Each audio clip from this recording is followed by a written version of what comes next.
ஈரோட்ல சாதாரண குடும்பம். அப்பா ஆவின் கிளர்க்கா இருக்காரு. அம்மா பிஎட் பட்டதாரி வீட்ல தான் இருக்காங்க. இவங்களுக்கு 2 ஆண் குழந்தை பிறக்குது. 2வது பிறந்த அந்த ஆண் குழந்தை 2 வயசுக்கு அப்புறம் காதும் கேட்க மாட்டேங்குது, பேசவும் மாட்டேங்குதுங்கிறத அப்பதான் அவங்க உணர்றாங்க. டாக்டர்ட்ட தூக்கி போய் காமிச்சப்போ, ஆமா காதும் கேட்காது, வாயும் பேச முடியாதுங்கிறத கன்ஃபார்ம் பண்ணிட்டு வராங்க. குடும்பத்தில பெரும் அதிர்ச்சி. சுற்றத்தார்லாம் வந்துட்டு, "உங்க ஜீன் மூலமா தான் வந்திருக்கோம். எங்கள் ஜீன்லலாம் அப்படி கிடையாது." அப்படின்னு ஒரே சண்டை, கூச்சல். "இந்த குழந்தைய என்ன பண்ண போறீங்க?" அப்படின்ற மாரி அவங்களுக்குள்ள ரொம்ப பேசுறனால, அந்த அம்மா என்ன பண்றாங்க, அந்த பையன் நல்லா வருவான்ற நம்பிக்கையில, இந்த அட்மாஸ்பியர் தான் பையனுக்கு வேணான்னு சொல்லி கோயம்புத்தூருக்கு இடம்பெயர்றாங்க. கோயம்புத்தூருக்கு இடம்பெயர்ந்ததுக்கப்புறம் அந்த பையனுக்கு ஸ்பீச் தெரப்பி குடுக்கப்படுது. கொஞ்சம் கொஞ்சமா அவங்க அம்மா உட்காந்து டெய்லி அவன்கிட்ட பேசுறாங்க.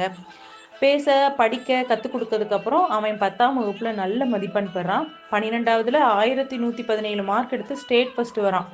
பிறகு பிஇ மெக்கானிக்கல் படித்து முடிச்சு, மக்களுக்கு சேவை செய்யணும்னு யோசிக்கிறான். அப்போ வந்து அவனோட கூட இருக்க நண்பர்கள், குடும்பத்தோட சப்போர்ட்டோட நீ அப்போ யுபிஎஸ்சி படி. உன்னோட டேலண்ட்டுக்கு அது இன்னும் பெரிய உதவியா இருக்கும்னு சொல்லி யுபிஎஸ்சி படிக்க வைக்கிறாங்க.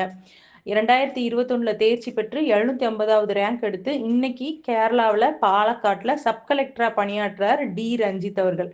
அவர் இப்போ தன்னுடைய காது கேளாததுக்கு மிஷினும் வாய் பேசுறது கொஞ்சம் கொஞ்சம் கஷ்டப்பட்டாலும் அவர் பேச ஆரம்பிச்சுட்டாரு.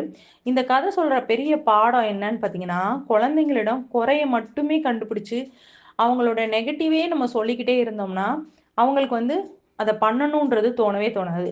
இந்த அம்மா அந்த பையன்கிட்ட குறைய கண்டுபிடிக்காம, அவன்ட்ட உள்ள என்ன நிறை, அவனால என்ன முடியுன்றத கண்டுபிடிச்சு, அவனுக்கு ஹெல்ப் பண்ணி கொண்டு வந்தனால, அப்படி இருக்க குழந்தையே இப்படி சாதிக்கும்போது, நம்ம பசங்க நல்லா இருக்கிற பசங்கள்கிட்ட நம்ம வந்து கம்பேரிசன் பண்றது, நெகட்டிவிட்டிய ஸ்ப்ரெட் பண்றது, அது மாதிரி இல்லாம அவங்க பக்கத்துல உட்கார்ந்து பாசிட்டிவா பேசுங்க. அவங்க கிட்ட நல்ல குணங்கள பாராட்டுங்க. ஃபர்ஸ்ட்டு ஒரு குழந்தைய பாராட்டி பேசிட்டு, அதுக்கப்புறம் உன்கிட்ட இருக்கிறது, "இதெல்லாம் நல்லா இருக்கு. ஆனா இது மட்டும் தான்டா கொஞ்சம் மாத்திக்கணும்னு" சொன்னா, அந்த குழந்தை கண்டிப்பா கேட்பாங்க. ஒரு தாய் நெனச்சா எல்லாமே சாதிக்க முடியும். சாதாரண குழந்தைய கூட சாதன மனிதரா கண்டிப்பா மாத்த முடியும். குழந்தைகளின் பலவீனத்தை அல்ல, பலத்தை பார்த்து நம்பிக்கை கொடுப்பது தான் அவங்களுக்கு நமக்கு தரக்கூடிய மிகப்பெரிய பரிசு. இந்த கதை உங்களுக்கு பிடிச்சிருந்தா subscribe like rams cartoon Tamil.